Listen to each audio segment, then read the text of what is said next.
O, diba? This is Miss A. I hope na mag-enjoy kayo. Mapakita natin ngayon ang isa sa mga pinupuntahan ng mga tourists, ang Gallery de Apollon.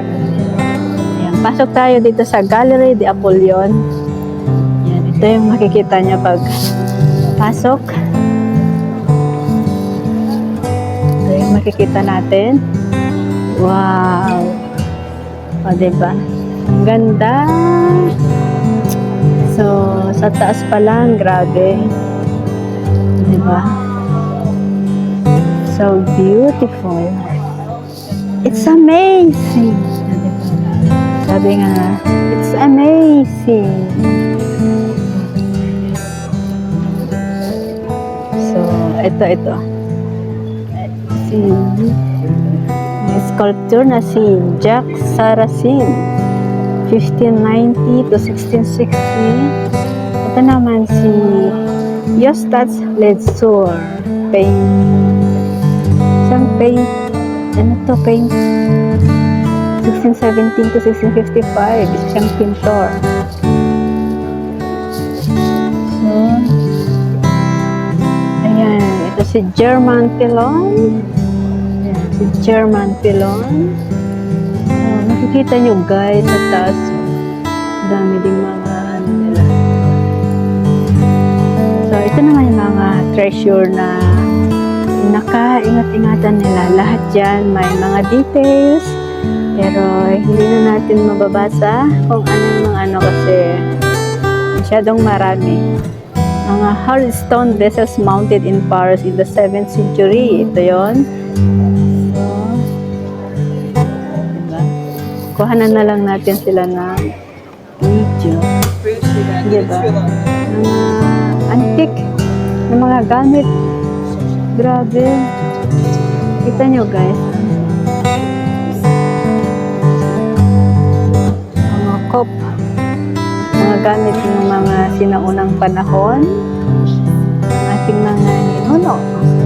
Mga prinsipe o mga base. So, ayan guys.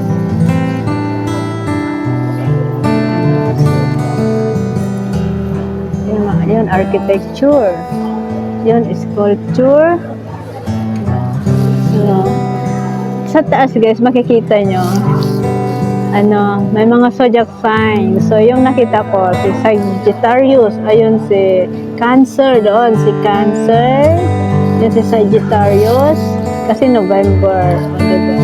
December, and February, Pisces, ayun, Pisces, doon sa ayun o, Pisces. Yan. Hanapin natin ang ating ayun, si Aries. Hanapin natin ang ating zodiac sign, October. Ayun, si Scorpio. Kita nyo, ayun si Scorpio. Ay, yun. Si Scorpio. Yung nandoon. So, dito muna tayo. Coron de Imperatrice. So, ito yung corona.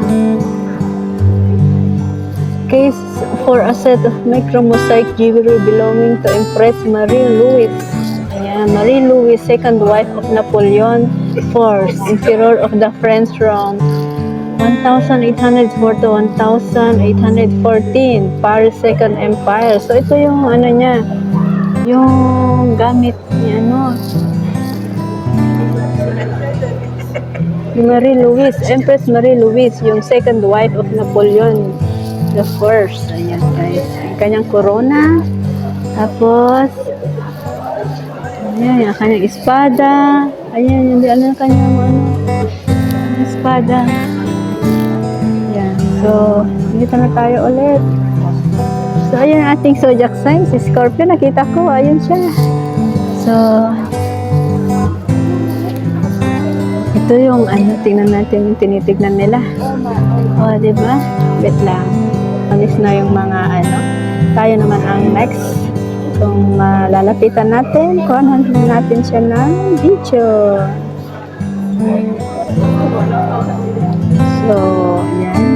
ng isa sa mga puro ng napakaganda. Wow, ang daming crystal, diamond. Diba?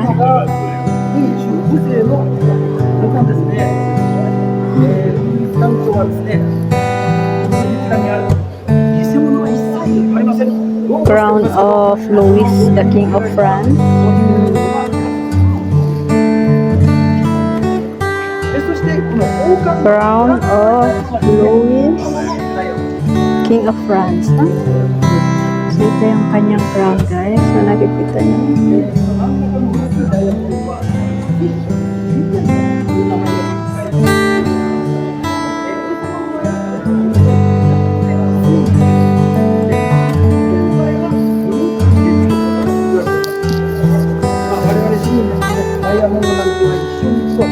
So, nagagamit na rin. Diba, maraming mga tour, Louis XIV. So, ito din, mga iba pang, corona.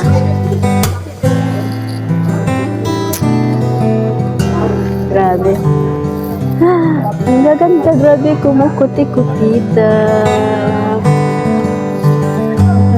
Yung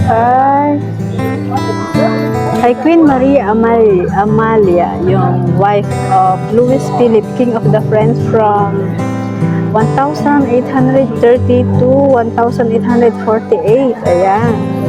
Jadem necklace,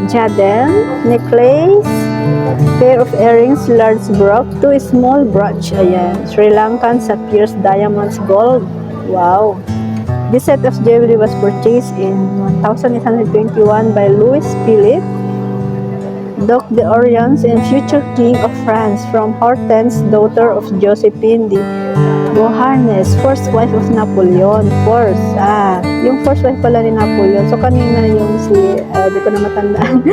It was probably modified and remounted for his wife, Maria Amalia. So, yung second wife is si Maria Amalia. Ang first wife is si Josephine. Yan.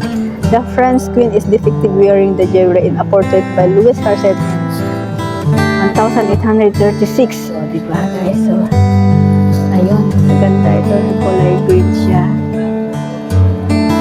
Ganda guys. So, ito din is necklace. Yung nakikita nyo guys is necklace and earrings.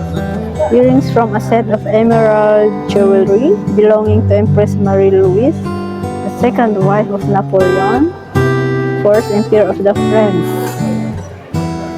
Yung necklace is 32 emeralds, 10 of which are teardrop shape, 1,138 diamonds gold, silver, earrings 6 emeralds, 108 diamonds gold, silver. Ayan. This necklace, guys, and earrings are part of the set of the emerald jewelry. Kita nyo? This also include a diadem and comb presented by Emperor Napoleon I. Grabe. So, ayan. So, meron pa dito, guys. Tingnan natin. Wow! Grabe yung supply, oh. Diba? Ito yung mga, jewelry ng mga French monarchs. During the First French Empire, 1804 to 1814. Ayan. And the Bourbon Restoration, sabi niya, successive rules had gemstone from the French crown jewels remounted to create new items. Ayan. Ito yung pair of earrings thought to have belonged to Empress Josephine, yung first wife ni Napoleon I, yung emperor ng France na 1804 to 1000. Teardrop pills, diamonds. Wow. So, ayan siya. Hanggang dito muna tayo, guys. Thank you everyone. I hope na nag-enjoy kayo. So, bye-bye guys. Thank you.